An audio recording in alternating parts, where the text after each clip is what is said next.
In this program, we'll teach you the fundamentals of shooting sporting events for both entertainment or for analysis by players or coaches. We'll give you shooting tips that'll help you cover any sporting event, and through the eyes of a couple cameramen, we'll give you specific shooting strategies that'll help you cover 8 different sports.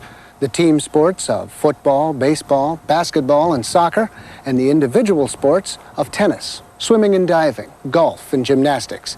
And we'll give you some marketing and some fundraising ideas that can help you make money shooting sports. One thing that's especially nice about shooting sports on videotape is that it doesn't require a lot of equipment. As a matter of fact, what you're seeing here will probably cover all your shooting requirements. In selecting a camera, pick one with a variable speed zoom lens and a built-in microphone.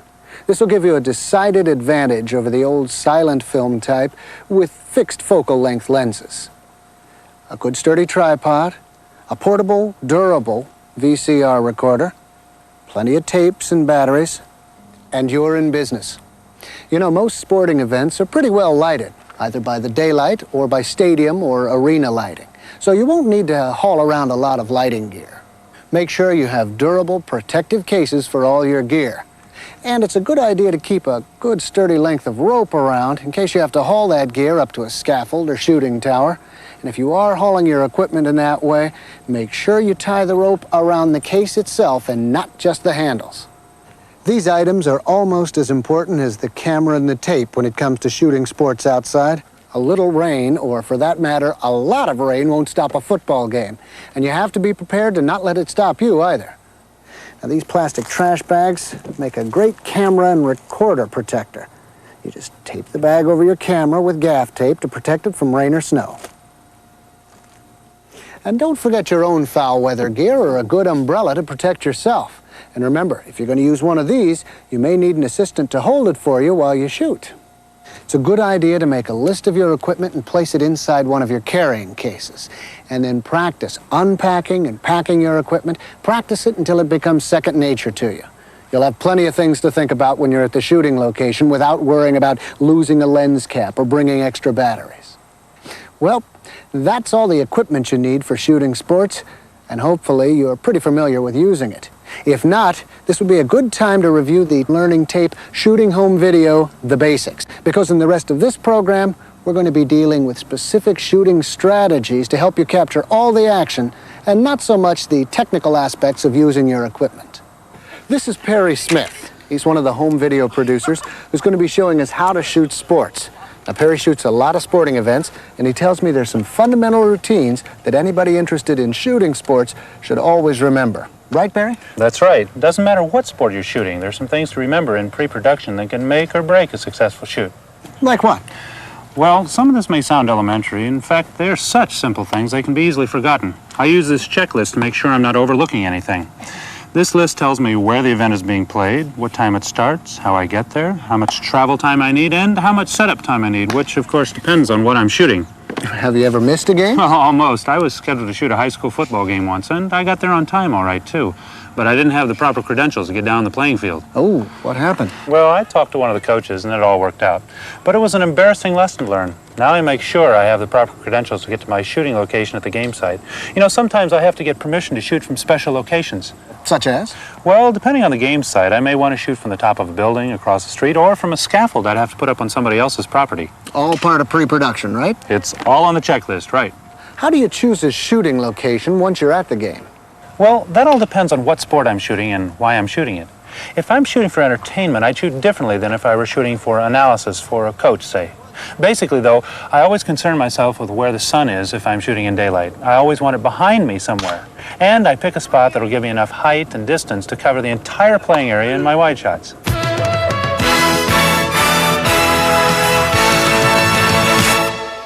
First of all, the baseball that you see on television is shot for entertainment and not for the coach's or player's analysis. If I were showing someone how to shoot this game for entertainment, I'd get right up there in the crowd where a good part of the story is. Depending on where the sun is and where it'll be going, I'd put my camera on either the first base or the third base line, at least halfway from home plate to the base. I also get myself up high enough like this to get a nice perspective of the whole field and make sure I can cover all the action.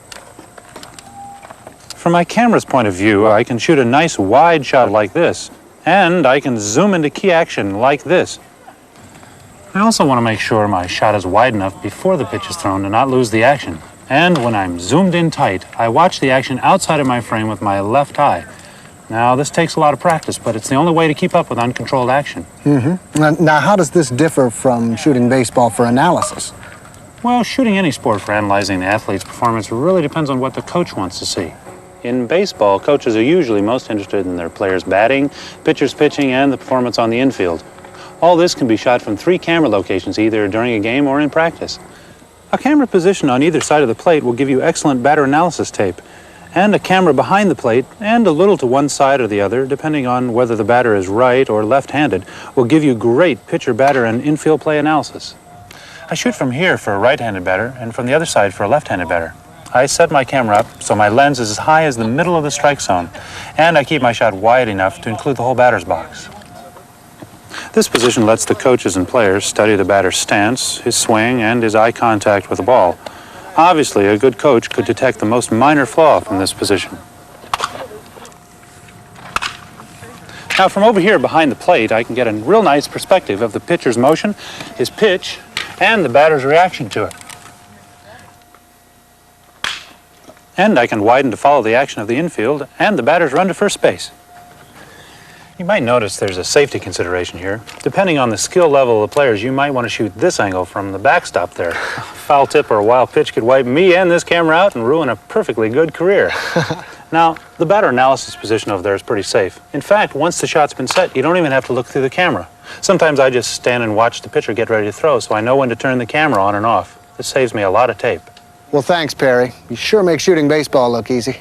I've heard that football's the most difficult sport to film. Mostly because the action is so varied and it starts and stops. Any truth to that? There's a lot of truth to that. And again, it depends on whether you're shooting for entertainment or analysis. How about a football lesson? You got it.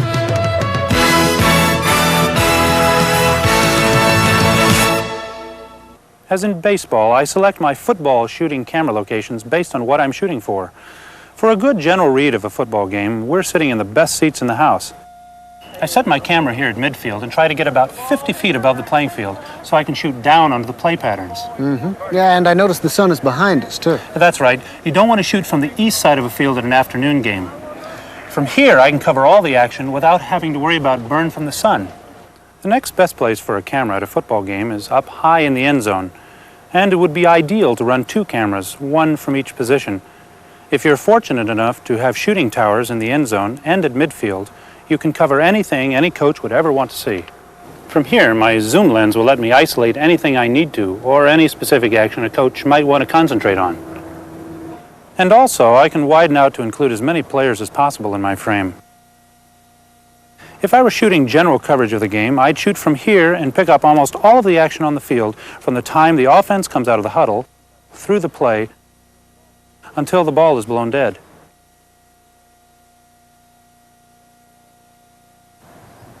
To really capture all the human drama of football, all the color as the commentators call it, you really need to have 2 cameras and 2 people shooting. You can cover all the action from here with the master camera. The other camera is what we call a rover. And the rover wanders about shooting inserts that you can edit in later. That's right. The rover can capture the emotional impact of individual efforts, shoot sideline activity, shoot the crowd reactions, and shoot the cheerleaders. What about shots of the scoreboard? I try to keep the shots of the scoreboard to a minimum. It's real easy to get hung up on the scoreboard and miss a key play. I try to only show the scoreboard after a score and an extra point when the teams are getting ready to kick off again. What do coaches want to see? Well, shooting for a coach is a whole different ballgame than shooting for entertainment. Coaches know exactly what they want to see on tape, so it's really important to clearly understand what they're after. They almost never want to see scoreboard shots, and they definitely don't want to see the cheerleaders. Well, not on tape, anyway. Well, what are coaches usually looking for? They're usually interested in shooting their own offense and their own defense. Let's shoot this scrimmage down here, and I'll show you what I mean from my camera's point of view. Great. When I'm shooting an offensive running play, I start my camera while the team's on its way to the line of scrimmage. I compose the shot to include as many offensive players as possible, and I keep the ball carriers at the back edge of my frame. Then, as the play action starts, I try to keep the ball carrier in the center of the frame. If the runner breaks away, I'll let him get up to the leading edge of the frame as I pan, because if anybody's going to catch him, they'll be coming from behind. On passing plays, I keep the passer at the edge of the frame and stay wide enough to show his pass protection. When he throws the ball, I stay on him just long enough to make sure he isn't going to get sacked. Then I pan down the field to the receiver. I don't try to follow the ball in the air. The same is true on punts and kicks. I shoot the kicker, then pan to the area where the ball will come down. Coaches want to see players, not footballs. When I'm shooting the defense, I try to include as many defensive players as possible. The coaches usually want to see how their defense is reacting, which means they aren't really interested in what the offense is doing. On defensive pass coverage, I stay wide and shoot the target area where the ball is being thrown. That way, on an interception, the coaches can see how their defense picks up their blocking assignments once the ball's been caught. What do you say we wander over to the soccer field so you can show us what shooting that's all about? I'm ready.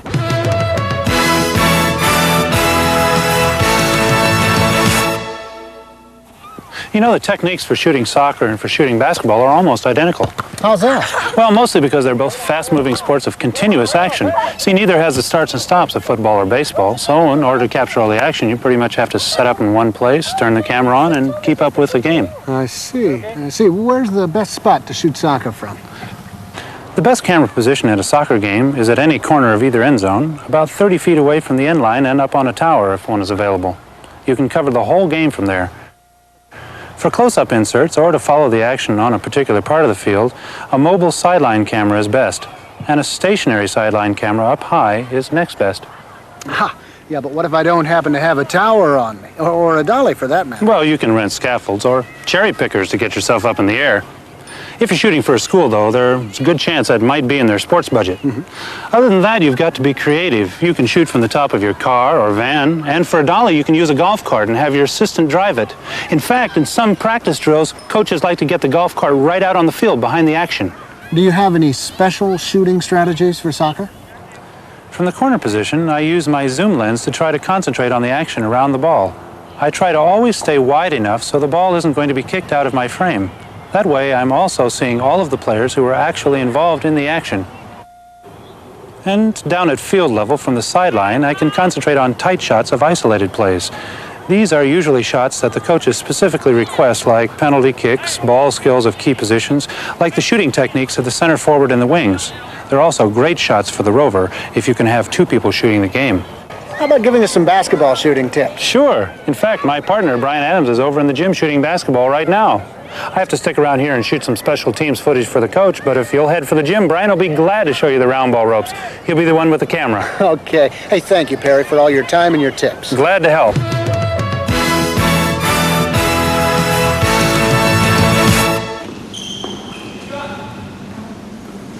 Hi, Coach. Hi, Brian. Mike Bradley. I'd like you to meet Coach Jack Kiefer. Jack, this is Mike Bradley. Pleasure to meet you, Mike. Mike's interested in learning how to shoot sports for home video. We've been covering a lot of sports from my point of view.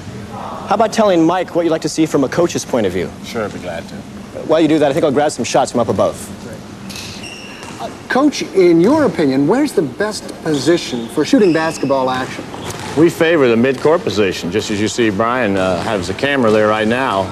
This way we can get half the court at a time, which gives us a 5-on-5 situation. And when we do have transition in the game from one end to the other, you're just going from one position of the camera to the other, just two positions really, and it just flows with the game and you can follow it. Now, what are you specifically looking for? Defense, offense, or combination, a little bit of both, when you're using that as a training tape? Sometimes we'll just deal with one at a time. We'll deal with a defense at a time, or we'll deal with an offense at a time. But most of the time, we'll cover the whole game at a wide respect so we can see the patterns, so we can see the team defense and things of that nature. Do you think this helps an athlete to see himself on videotape? Oh, it helps a great deal. Not only will we do it during the game, we'll do it in practice with a shooter, say his technique.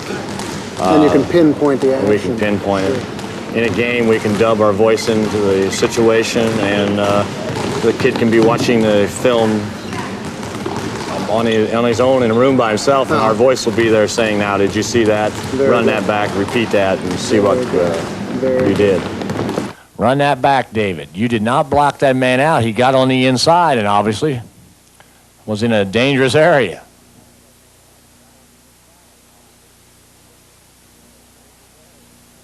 We got awful sloppy, awful sloppy.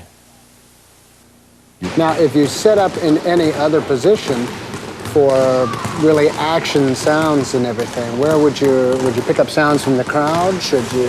We will go to the corner, down in here, at the end of the court, kind of the corner of the court, and get the full view, and then you don't have as much camera. You have one distance shot and close shot, but you don't have as much camera movement at all. Very good. And we'll even put, add crowd noises to it.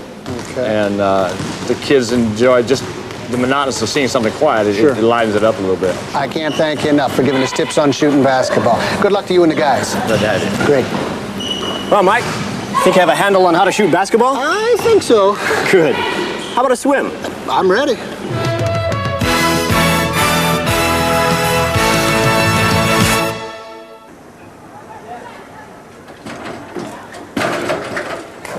Swimming and diving are obviously individual sports, and most coaches are really interested in helping their swimmers and divers by videotaping their performance for analysis. Right here would be the best place to shoot diving from, at a right angle to and just a few feet out from the end of the board. From here you can easily capture the diver's approach, the hurdle, and the dive itself. Diving requires an intense amount of concentration, doesn't it? Oh yeah, it does. It's important that you don't distract the divers with your shooting techniques. You may even want to put a piece of gaff tape over the blinking tally light. Here's what you get from here.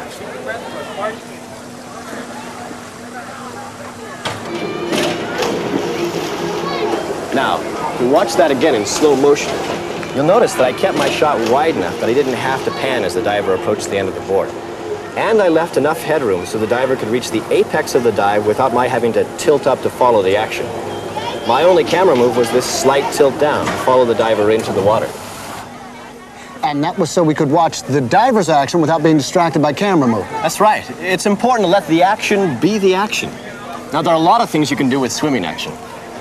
To cover a meet, the primary camera position is at a right angle to the starting blocks. From here, you can get the whole race, including the start and the swimmer's entries into the water. You can zoom in on lane action to follow close duels. You can cover the turns of an individual swimmer, or widen to show all the lanes. And from this position, you can actually record the classic photo finish. Now, if you can shoot with another person, a great cutaway camera location is down there at the turn, where you can get head-on details of the turn and then zoom in for a close-up of the finish. And ideally, if you can muster up a third camera person, you can truck along the side of the pool and shoot great stroke analysis close-ups of the swimmer's movements. Any creative suggestions for a dolly? Yeah. On a smooth deck surface, riding side saddle in a wheelchair can make a pretty nice dolly. Of course, a lot of your success will depend on the person pushing you, too. Ready to pack it up and head for the gym? Lead the way.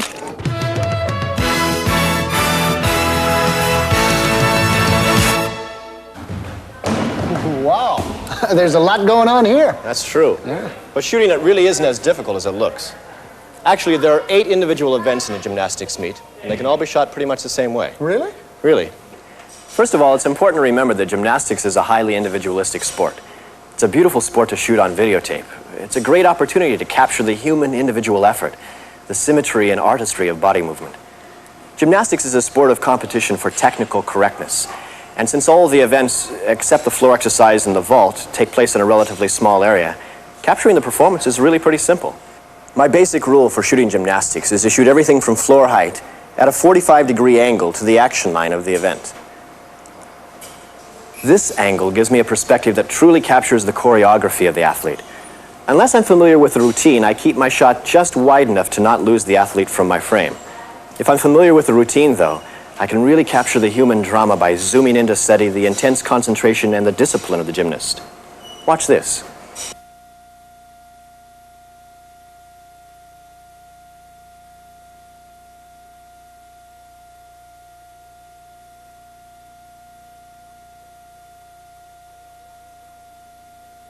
Now, in the floor exercise, I try to watch the gymnasts warm up so I can get an idea of where the routine is going to take them. It's a fact, though, that most of the major moves take place along the diagonal lines of the exercise area, so I try to set my camera up just off the direction of one of the diagonals, near the corner, right about here. I keep my shot wide enough to cover most of the area laterally, so when the gymnast is tumbling across the other diagonal line, I can keep my panning to a minimum. Like I said before, the gymnast is the performance in this sport, not the camera person. And your 45-degree to the action line rule, that holds true for all of these events? Every one. And I stay at floor level because that's the level that the judges judge from.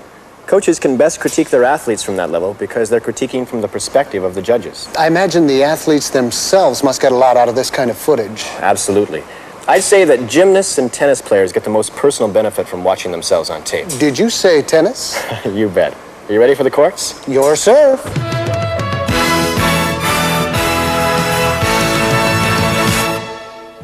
Top-notch tennis players have to be as disciplined in their movements as gymnasts. Good coaches will tell you that a slight change in the grip or body position in the service can change a player's whole game. So it's important for players to be able to analyze their movements and to develop their skills so they're constant. It's best to shoot the whole match from opposite diagonal corners of the court, with 2 cameras in like positions. You can only muster up 1 camera though. It's always best to shoot from the end with the sun behind you, about 20 feet behind the baseline and up about 15 feet, either in the stands or on a tower. Let me show you what I mean. This point of view will give you a good perspective of all the action and the performance of both players. Obviously, you can see the advantage of having a reciprocal angle of this shot from the other side, but then again, the players will switch sides at the end of each set, so you can get the same shots of each player if you cover the whole match. To really analyze an individual player's performance, the best position is down here on the net, on the opposite side from the player you're shooting. From here, you can stay tight on your player and give them some great footage of their specific body movements. I suppose some players and coaches like to see specific parts of their game from this angle. Oh yeah, sometimes they only want to see serves, or just forehands, or just backhands, or just net play. It's like any other sport. You have to ask what they're looking for, and then it's up to you to deliver it. Thanks, guys. Well, Bob, I think you've taught us about everything we need to know about shooting sports. I hope I can remember it later. You can always rewind the tape and take a look at the sports you're interested in shooting. Instant replay, right? Instant replay. Before the replay, though, we've got one other sport we're supposed to cover. How about all those weekend golfers out there? Can I ride in the cart? Sure, come on.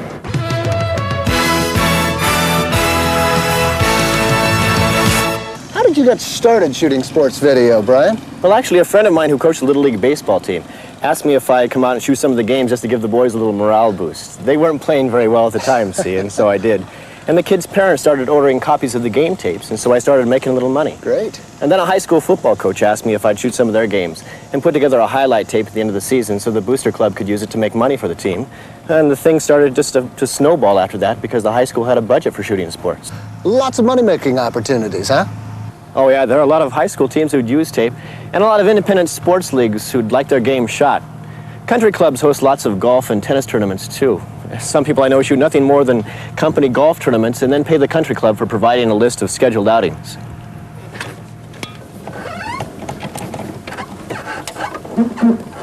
Hi, Pat. How you doing? Right. Here we are, the last link. Yeah. Now, first of all, it's obviously impossible to cover an entire golf tournament with one camera, so you have some choices.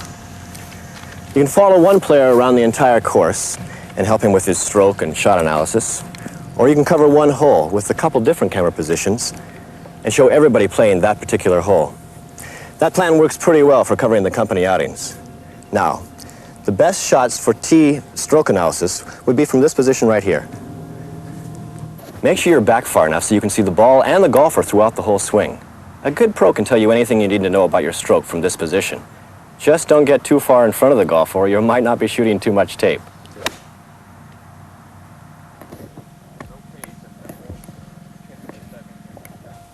Now, there's another position over here that's pretty good for stroke analysis. And if you've got a good eye, you can follow the flight path of the ball.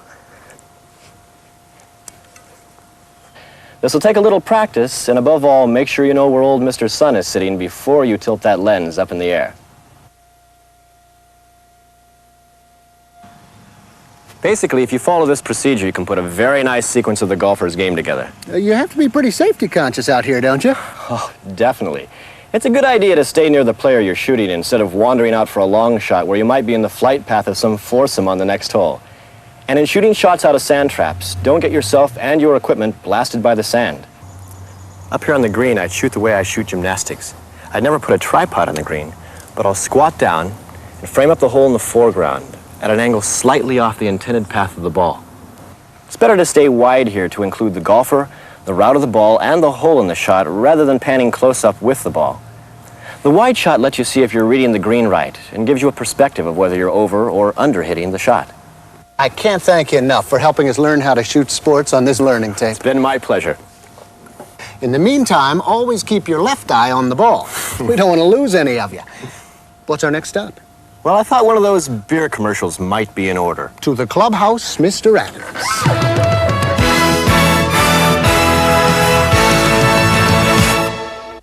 In this program, we've shown you the basics of shooting sports for analysis and entertainment. And if you practice the principles you've learned here, you'll have no trouble shooting general informational coverage or satisfying the most analytical of coaches. Then, after you're comfortable with the basic shooting techniques, you can go for the real impact of sports coverage, the human drama.